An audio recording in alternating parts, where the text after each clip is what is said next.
ಉತ್ತರ ಕರ್ನಾಟಕದ ಸಾಂಸ್ಕೃತಿಕ ಕೇಂದ್ರ ಬಿಂದು ಬಾಗಲಕೋಟೆಯಲ್ಲಿ ನಿನ್ನೆ ಹೋಳಿ ಹುಣ್ಣಿಮೆಯ ಅಂಗವಾಗಿ ಬಣ್ಣದ ಹಬ್ಬವನ್ನು ಅತ್ಯಂತ ಸಡಗರ ಸಂಭ್ರಮದಿಂದ ಆಚರಿಸಲಾಯಿತು. ಇಡೀ ನಗರವೇ ಬಣ್ಣದ ಲೋಕವಾಗಿ ಮಾರ್ಪಟ್ಟಿತು.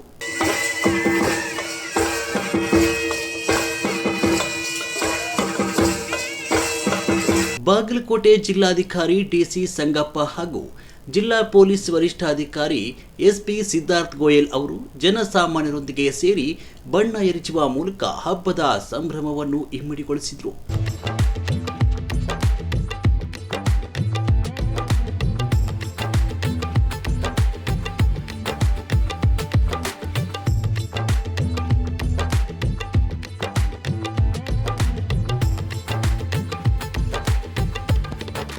ಪೊಲೀಸ್ ಸಿಬ್ಬಂದಿಗಳು ಕೂಡ ಸಾರ್ವಜನಿಕರೊಂದಿಗೆ ಹೆಜ್ಜೆ ಹಾಕಿ ಸೌಹಾರ್ದತೆಯ ಸಂದೇಶ ಸಾರಿದರು.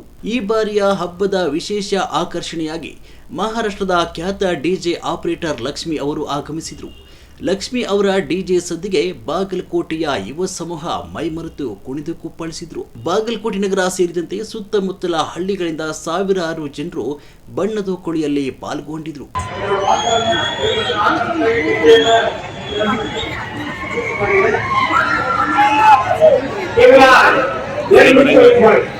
ಹಲಗೆ, ಮಜಲು ಹಾಗೂ ರೇನ್ ಡ್ಯಾನ್ಸ್ ಕಾರ್ಯಕ್ರಮಗಳು ಹಬ್ಬಕ್ಕೆ ಮೆರುಗು ನೀಡಿದ್ವು.